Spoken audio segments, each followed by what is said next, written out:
The South African High Commission in Abuja has reacted to the killing of Elizabeth Ndubuisi, promising to ensure justice prevails. The High Commissioner disclosed this while hosting the chairman of Nigerians in Diaspora Commission, Dabiri-Erewa, and brother of the deceased, Moyu Thomas, was there.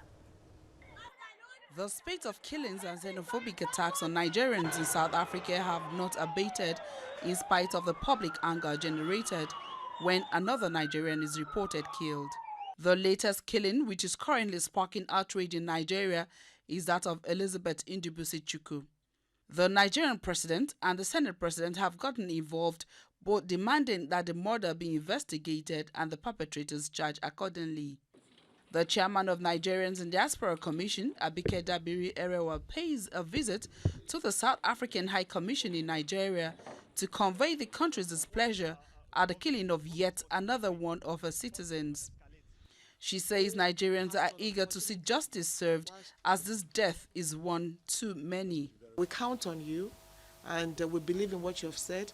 We'll continue to monitor the development as we assure Nigerians that, as you have said, this case has actually been upgraded to a high-level priority case. So we keep up with the updates, and as we continue to look forward to a better relationship between South Africa and Nigeria. The efforts that the governments have been making in unraveling the circumstances that led to the death of my sister. The South African High Commissioner, Bobby Monroe, condoles with the Ndubuisi-Chukwu family and says the government of South Africa has obtained a CCTV video of the incident, which is aiding in the ongoing investigation.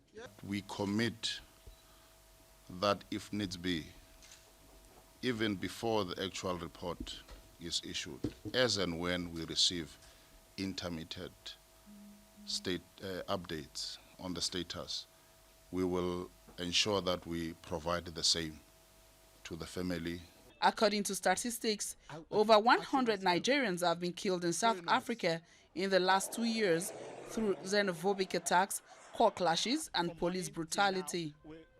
These wanton killings pose a great challenge to the fulfillment and implementation of the African Union Protocol.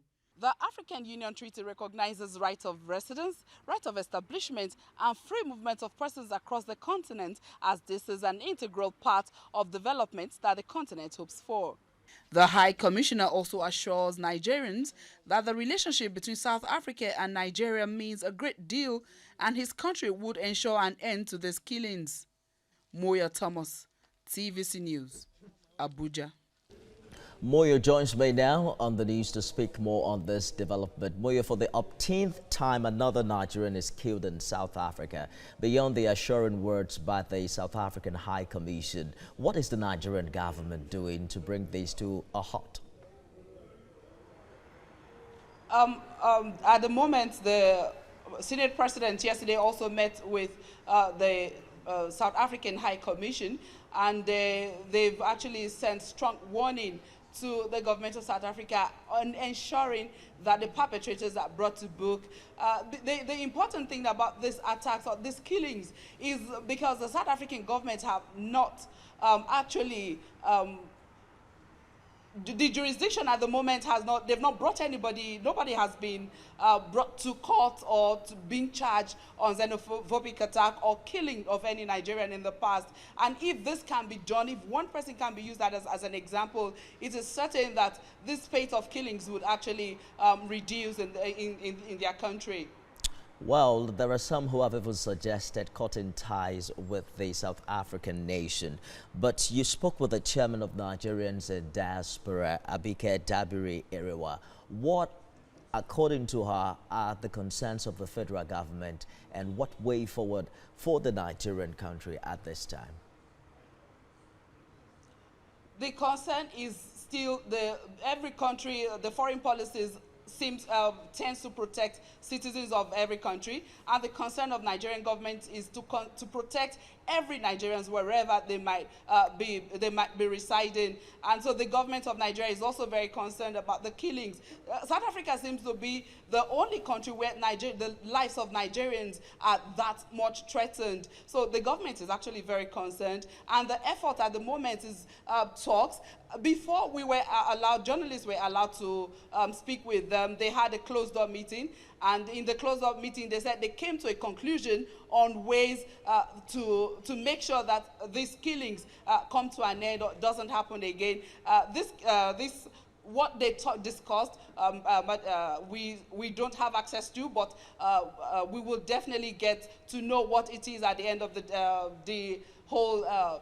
As the matter unfolds, we'll get to know what the discussion is. But the federal government is actually very concerned on this killings. From that meeting, do we know what state the South African government is now in its investigation as regards the killings of Ndubuisi? Okay, the High Commissioner said they now have access to the CCTV footage of the hotel. The hotel. A hotel I happen to know, and I know the level of security that is around that hotel. So it just leaves one wondering how someone will enter someone else's room and then strangle the person without the CCTV capturing what happened. Because we had a report from a tweet report from Abike Dabiri where she said that the police, the CCTV footage did not show anybody going into her room. But the High Commissioner has said we should not speculate. We should allow the police in South Africa to do their due investigation and come up with a report. As of Sunday, he said they had prioritized this particular killing, and they are assuring the Nigerian government and the Nigerian people, especially family of Elizabeth Ndubuisi, that they would bring the perpetrators to book. 100 Nigerians killed in 2 years. Nigerians would need just more than assuring words from the South African High Commission. Keep an eye on this development for us, and thank you for talking to us.